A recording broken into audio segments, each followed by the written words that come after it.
23 जुलाई 2022 को WHO के director general doctor Ted Ross ने मंकी पॉक्स आउटब्रेक को एक PHEIC डिक्लेयर कर दिया, यानी public health emergency of international concern. PHEIC WHO के पैंडेमिक वार्निंग सिस्टम का हाईएस्ट अलर्ट होता है, जिसे WHO तब सिग्नल करता है जब किसी आउटब्रेक की पैंडेमिक बनने के चांसेस बहुत हाई हों। 2005 में ओरिजिनेट हुए PHEIC अलार्म को WHO अब तक 6 बार सिग्नल कर चुका है और लास्ट टाइम WHO ने 30 जनवरी 2020 को ये अलार्म कोविड-19 पैंडेमिक के लिए बजाया था। तो क्या दुनिया एक नया पैंडेमिक विटनेस करने जा रही है? Let's discuss. The World Health Organization is raising a new alarm, this time for monkeypox. विश्व स्वास्थ्य संगठन का कहना है कि monkeypox के मामले दुनिया भर में बढ़ते जा रहे हैं। On Saturday, I declared a public health emergency of international concern over the global monkeypox outbreak. The U.S. declaring a public health emergency over the monkeypox outbreak across the country. As scientists say, they are still unsure what is causing the outbreak. You are in an emergency situation. It really is a calling together of all the countries in the world to realize that this is something that has already spread beyond the endemic areas.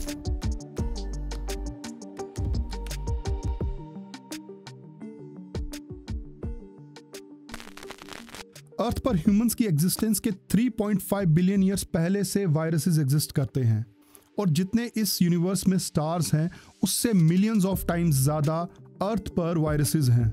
जो estimates मैं यहाँ आपको बता रहा हूँ उन्हें देखकर आप शायद सोच सकते हैं कि इतने सारे वायरसेस ह्यूमन एग्जिस्टेंस के लिए एक बहुत बड़ी थ्रेट हो सकते हैं। ज़्यादातर वायरसेस ह्यूमंस को कोई हार्म नहीं करते, बट हमारे इकोसिस्टम को सपोर्ट करने के लिए क्रूशियल रोल्स प्ले करते हैं। अभी तक की रिसर्चेस हमें ये बताती हैं कि बर्ड्स और मैमल्स में एग्जिस्ट करने वाली वायरसेस की अप्रॉक्सीमेटली 1.7 मिलियन वायरल स्पीशीज में से सिर्फ 219 ऐसी स्पीशीज हैं जो ह्यूमंस को इन्फेक्ट कर सकती हैं। एक ह्यूमन बॉडी के ऊपर और अंदर अप्रॉक्सीमेटली 380 ट्रिलियन वायरसेस रिजाइड करते हैं, जिनमें से ज्यादातर तो हमारे सर्वाइवल को फैसिलिटेट करते हैं और कुछ माइनर से ही हमारे लिए हार्मफुल होते हैं। मंकी पॉक्स वायरस, जिसको WHO ने PHEIC डिक्लेयर किया है, उसके अगस्त 2022 की स्टार्टिंग तक वर्ल्ड की तकरीबन 78 कंट्रीज से 23,000 पॉजिटिव केसेस रिकॉर्ड हो चुके हैं। मंकी पॉक्स वायरस जूनोसिस की कैटेगरी में आता है,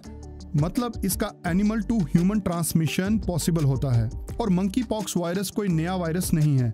ये virus pox family of viruses को बिलोंग करता है, जैसे कि स्मॉल पॉक्स करता था। 1958 में डेनमार्क के स्टेटन सीरम इंस्टीट्यूट में इस वायरस को पहली बार एक मंकी में आइडेंटिफाई किया गया, इसीलिए इसका नाम मंकी पॉक्स रखा गया, बट इसका एक्चुअल सोर्स और ओरिजिन अभी तक अननोन है। मंकी पॉक्स वायरस का पहला ह्यूमन केस 1970 में एक central African country democratic Republic of Congo में एक 9 महीने के बच्चे में रिपोर्ट हुआ और उसके बाद वेस्टर्न और सेंट्रल अफ्रीकन कंट्रीज में मंकी पॉक्स एक एंडेमिक बन गया, मतलब वायरस इन्फेक्शन उस स्पेसिफिक लोकेशन की पॉपुलेशन में कॉमन हो गया। अफ्रीका के बाहर इस वायरस का पहला आउटब्रेक 2003 में यूनाइटेड स्टेट्स ऑफ अमेरिका में रिपोर्ट हुआ, जहां 70 से ज्यादा पॉजिटिव केसेस रिपोर्ट हुए जो क्लोज कांटेक्ट में थे किसी इंपोर्ट हुए हुए एनिमल के। देखिए, इस वायरस के सिम्टम्स के बारे में और इस वायरस से प्रिवेंशन के बारे में आपको रेगुलर न्यूज सोर्सेज से अपडेट मिलता रहेगा, इसलिए इस वीडियो में हमारा फोकस इन पॉइंट्स पे ना होते हुए उन पॉइंट्स पे रहेगा जिनसे आपकी ओपिनियन में इस वायरस आउटब्रेक की क्लैरिटी आ सके। WHO का इस वायरस आउटब्रेक को इंटरनेशनल हेल्थ इमरजेंसी डिक्लेयर करना सिर्फ इस बात पर डिपेंड नहीं करता कि पॉजिटिव केसेस रिपोर्ट हो रहे हैं, बट इस बात पर भी डिपेंड करता है कि पॉजिटिव केसेस रिपोर्ट कहां से हो रहे हैं। पहले ये वायरस वेस्टर्न और सेंट्रल अफ्रीकन कंट्रीज से ही रिपोर्ट होता था, जहां ये ऑलरेडी एक एंडेमिक था, और दुनिया के दूसरे कंट्रीज में जब इसकी रिपोर्टिंग होती थी तब या तो उस इंसान की ऐसी जगह की ट्रैवल हिस्ट्री होती थी जहां ये वायरस कॉमनली रिपोर्ट होता है, या फिर वो इंसान किसी इंपोर्ट हुए हुए एनिमल के कांटेक्ट में आया हो। मई 2022 से इस वायरस के केसेस दुनिया के ऐसे रीजन से रिपोर्ट होने लगे जहां ये वायरस ऑलरेडी एंडेमिक डिक्लेयर्ड नहीं था, यानी इस वायरस के केसेस ऑलरेडी उन जगहों से रिपोर्ट नहीं होते थे और ज्यादातर रिपोर्टेड केसेस की ट्रैवल हिस्ट्री अमेरिका या यूरोप की थी, ना कि अफ्रीका की, जहां पर यह वायरस ऑलरेडी एक एंडेमिक डिक्लेयर्ड था।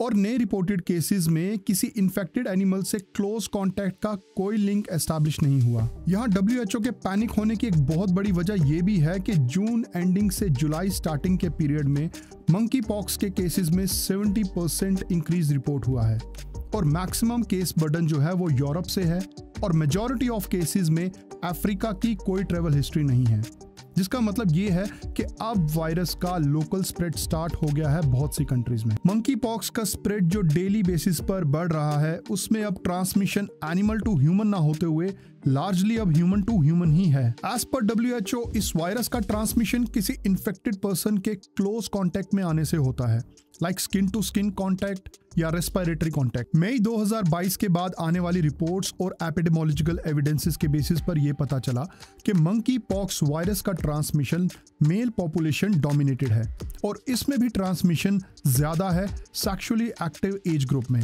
और among gay and bisexual population. New England journal में रिसेंटली एक एनालिसिस रिलीज हुआ जिसमें लंदन के 528 पर्सन्स के लिए सैंपल साइज की फाइंडिंग्स हमें ये हाईलाइट करती है कि among 98% of those infected were either gay और bisexual and in 95% of the cases transmission happened through sexual activity और 32 में से 29 लोगों के सीमन सैंपल्स में मंकी पॉक्स वायरस का DNA प्रेजेंट था।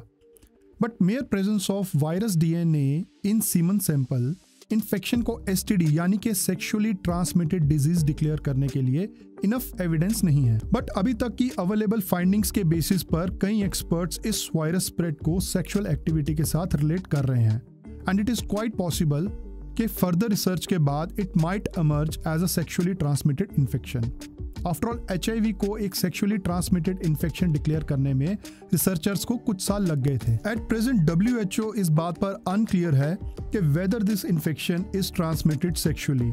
अभी इट इज अंडर इन्वेस्टिगेशन। और जब हम सेक्सुअल ट्रांसमिशन थ्योरी की बात करें तब हमें यह भी ध्यान रखना चाहिए कि किसी भी ऑर्गेनिज्म में इन्फेक्शन ट्रांसमिशन के दो मोड होते हैं। First is preferred route of transmission जो कि मेन रूट होता है इन्फेक्शन का, and second is accidental route of transmission जो कि एक सेकेंडरी रूट होता है इन्फेक्शन स्प्रेड का। और सेक्सुअल ट्रांसमिशन की थ्योरी को कुछ experts accidental route of transmission के एंगल से भी इवेल्युएट कर रहे हैं क्योंकि बहुत से केसेस बच्चों में भी रिपोर्ट हुए हैं। देखिए, as per data and reports available from western countries, till now virus is spreading predominantly in gay and bisexual population but not exclusively। इसीलिए वायरस ट्रांसमिशन के बारे में हमें बहुत सोच समझकर बात करनी चाहिए क्योंकि किसी भी कम्युनिटी को स्टिग्मेटाइज करने से इस वायरस के बहुत से केसेस अनडिटेक्टेड रह सकते हैं जिससे ये इन्फेक्शन फर्दर इंक्रीज करेगा।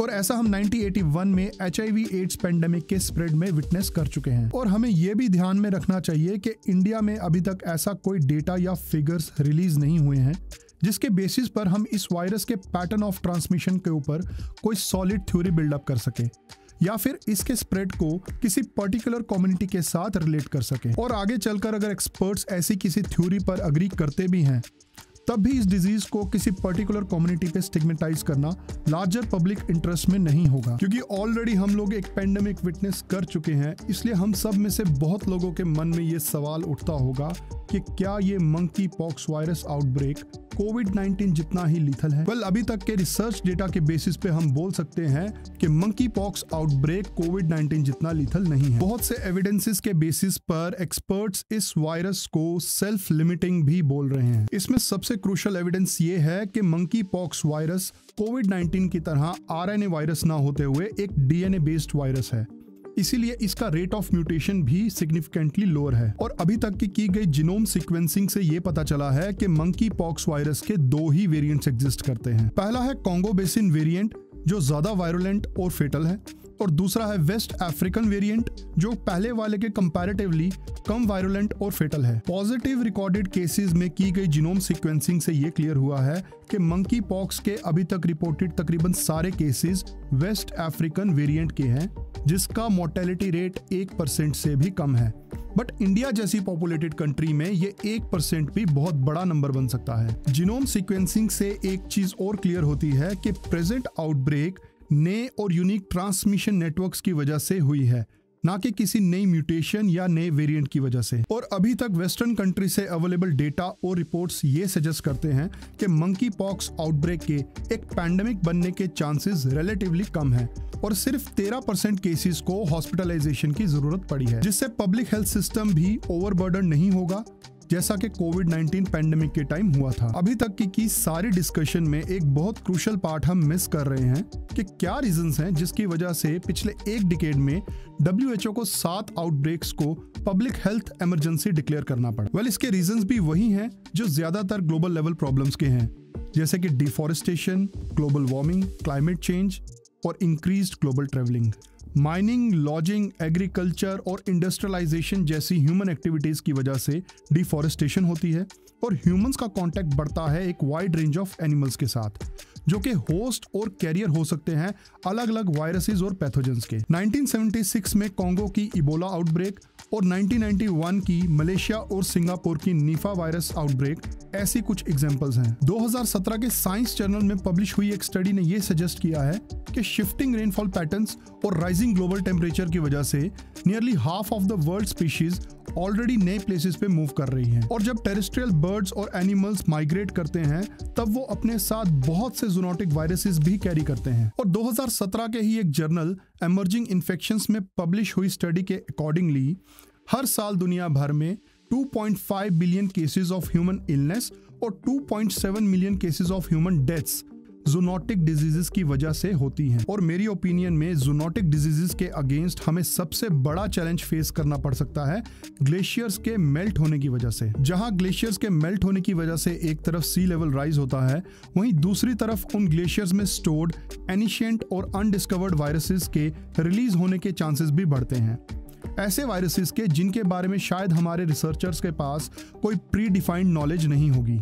और यहाँ आपके साथ एक फैक्ट शेयर करूं कि सिंस 1885 हर साल 6 जुलाई को वर्ल्ड जूनोसिस डे सेलिब्रेट किया जाता है to commemorate French biologist Louis Pasteur, जिन्होंने एमिली रॉक्स के साथ मिलकर फर्स्ट रेबीज वैक्सीन डेवलप की थी। वैसे लुइस बाबा के दिए हुए ज्ञान को हम डेली अपने घरों में इस्तेमाल करते हैं जब हम सुबह सुबह दूध उबालते हैं। और अगर आप जानते हैं कि मैं एग्जैक्टली किस ज्ञान की बात कर रहा हूं तो उसके बारे में नीचे कमेंट करके जरूर बताएं। मंकी पॉक्स वायरस का जो एक एस्पेक्ट अभी तक हमने डिस्कस नहीं किया है वो है इसकी वैक्सीनेशन। अभी तक मंकी पॉक्स वायरस की कोई डेडिकेटेड वैक्सीन डेवलप नहीं हुई है, बट स्मॉल पॉक्स वायरस के साथ इसकी स्ट्रक्चरल और जेनेटिकल सिमिलैरिटीज होने की वजह से स्मॉल पॉक्स वायरस की वैक्सीन मंकी पॉक्स वायरस के अगेंस्ट 85% प्रोटेक्शन प्रोवाइड करती है। यंगर पॉपुलेशन के कंपैरेटिवली ओल्डर पॉपुलेशन में वायरस ट्रांसमिशन कम होने की वजह ये वैक्सीन हो सकती है, क्योंकि मेजॉरिटी ऑफ ओल्डर पॉपुलेशन को अपनी यंग एज में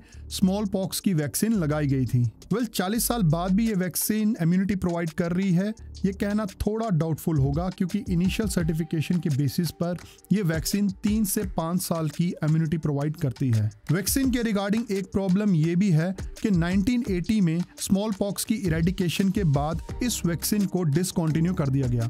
कुछ कंट्रीज के पास इसके इमरजेंसी स्टॉक पाइल्स तो मेंटेन थे, बट इतने नहीं कि वो सडनली पैदा हुई ग्लोबल डिमांड को सेटिस्फाई कर सके। और सवाल यहाँ ये भी है कि स्मॉल पॉक्स वैक्सीन को प्रोड्यूस करने का फॉर्मूला अगर ऑलरेडी इन्वेंटेड है तो नई मैन्युफैक्चरिंग करने में प्रॉब्लम क्या है? प्रॉब्लम यहाँ ये है कि स्मॉल पॉक्स वैक्सीन को डेवलप करने का लाइसेंस सिर्फ एक small Danish company Bavaria Nordic के पास ही है। वैसे बवेरिया नॉर्डिक की इस स्मॉल पॉक्स वैक्सीन को यूएसए में जिनियोस के नाम से, कनाडा में इन्वाम्यून के नाम से और यूरोप में इन्वानेक्स के नाम से अप्रूवल्स ऑलरेडी मिल चुके हैं।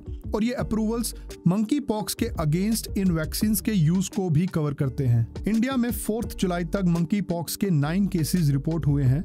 वैसे तो अभी it's too early in India कि एक मास वैक्सीनेशन ड्राइव की बात की जा सके। Serum institute of India monkey pox के अगेंस्ट एक mRNA वैक्सीन डेवलप करने की प्लानिंग कर रहा है, बट एज पर कंपनी इसमें 1 साल या उससे ज्यादा भी लग सकता है। इसीलिए प्रेजेंट इमीडिएट रिक्वायरमेंट को पूरा करने के लिए serum institute of India Danish small pox vaccine को इंपोर्ट करने की कोशिश कर रहा है, जिसे इंडिया में फिल फिनिश किया जा सके।